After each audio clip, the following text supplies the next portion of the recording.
I thought the White House press briefings were riveting when they were first being shown, when the press was a sputtering wreck.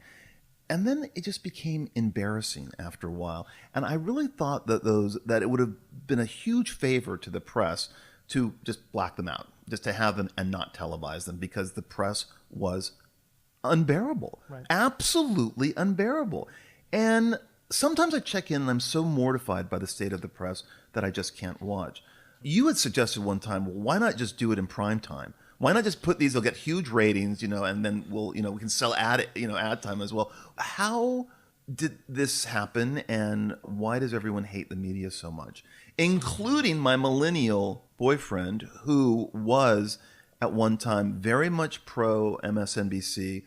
Rachel Maddow was but he can't even really do it anymore after she broke down and cried in the middle of her segment last week. Right. But he finds his news in even a stranger place. He finds his news, it is now completely YouTube. It is not legacy media. It is not mainstream media at all. So where are we? You're a journalist. I mean, where do you think everyone is landing in this new moment?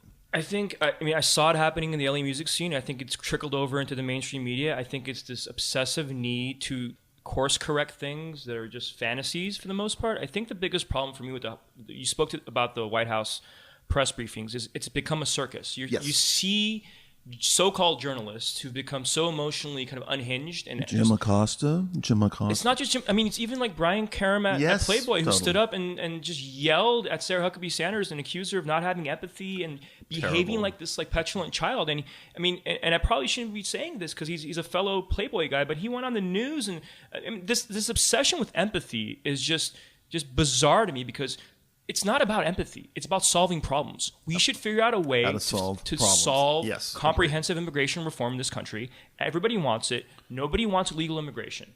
Nobody wants open borders, right? We've pretty much established that. How do we fix that problem? So there's ways to do that. There's ways to tackle this issue. The Trump administration, this is where I disagree with them.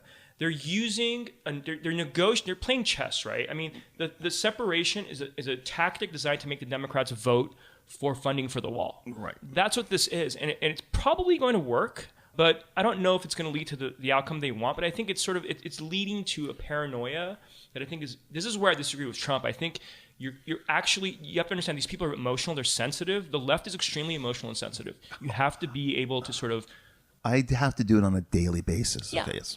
To me, tiptoe. Honestly, I've always said this. If you're an emotional person, if you're extremely sensitive and your emotions kind of cloud your judgment, you should not be a journalist. Yeah. Most certainly should not be involved in public life. You should be a therapist, maybe. You should be in the arts. You should be a painter, a drawer, a musician, a comedian.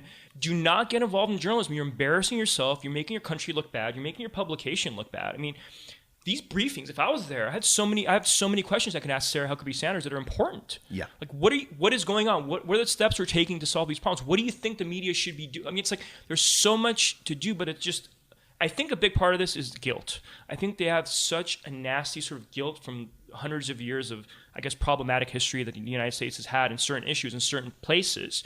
And rather than sort of moving on and trying to make the country a better place and finding tangible solutions and objectively looking at all the various issues, they're just controlled by this emotional need to course correct all the atrocities throughout history, but they're not actually solving any problems. They're just sort of virtue signaling to the point of delusion.